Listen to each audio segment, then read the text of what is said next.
All right, Ayodhya and the consecration ceremony continues to be our top focus story right here. I'm going to go straight across to my colleague Aishwarya Paliwal, who's joining us right now from Ayodhya. Aishwarya is at Ram Ki Pedi. Over to you, Aishwarya. Well, Sneha, the place where I'm standing is extremely beautiful once you look at it in the night, because that's the kind of transformation that we have seen in the Ayodhya city. I'm at the Ram Ki Pedi, where the pristine Saryu is flowing right behind me, and on the other side are the temples, the many, many temples that actually dot every line. That one can see in every lane in the city of Ayodhya. But before we proceed, I have with me Mr. Vinod Dubey, who's got a few lines for Lord Ram. आप आए हैं यहाँ पे, आप प्रभु राम के लिए गीत भी लिख के लाए हैं. जब आप प्रभु राम को देखेंगे 22 तारीख को, तो आपको क्या लगता है उस समय आप उनके लिए क्या गाना चाहेंगे? जीवन सफल होगा, बस 2 लाइनें गुनगुना चाहूँ. आए हैं देखो राम राजा, राम राजा, राम राजा हो. आए हैं देखो राम राजा, राम राजा, राम राजा हो. सब मिलाओ मंगल गाओ, पूर्ण करी हैं सगरे काजा. राम राजा, राम राजा, राम राजा हो. The Lord Ram, who's the Raja of Ayodhya, he is now back, and the beautiful idol that actually was inside the Sanctum Sanctorum last night has now finally been unveiled. There's a very thin line, a yellow line, which has now been put on his eyes, which actually Prime Minister Narendra Modi will take off after the Pran Pratishtha ceremony takes place on the 22nd of January. It has been placed on pristine white marble, so it actually is a sight to see.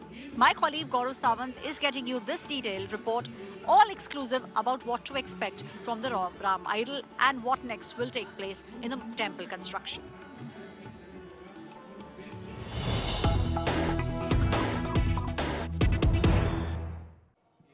All preparations now done for Ram Lala's Divya Bhavya Murti, which was in the makeshift temple, to now shift to the new temple. And with me is Acharya Satyendra Das, the chief priest of the Sri Ram Janmabhoomi temple.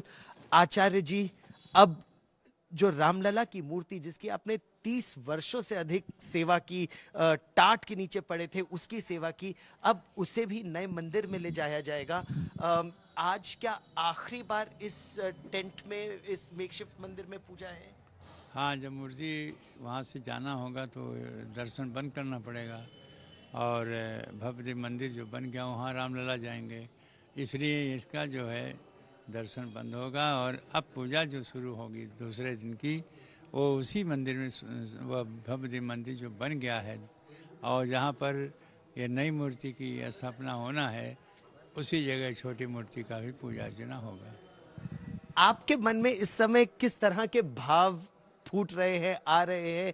मतलब 30 वर्षों से ज्यादा से रामलला टाट में थे और अब इतना भव्य मंदिर बन रहा है, एक उत्सव मूर्ति और एक ये जो अचल मूर्ति है, जो नई मूर्ति है, आपके मन में क्या भाव उठ रहे हैं उस मूर्ति को लेकर? बहुत भाव बहुत बढ़िया हो रहे हैं कि हमारे नया भवन बन गया और नई मूर्ति भी बन गई, और उसी में हमारी रामलला जो सदियों पूजा अर्चना जिनकी होती आई, और बहुत कठिनाइयों से हुआ, कैसे तिरपाल में रहे, तो इस स्थिति में जब कोई व्यक्ति तिरपाल से हट करके और भव्य मंदिर में विराजित मानेगा तो बहुत प्रसन्नता होगी. और हमको भी बहुत प्रसन्नता है कि हमारे रामलला जो टाट में रहे और तमाम परेशानियां रही वो समाप्त हो गई.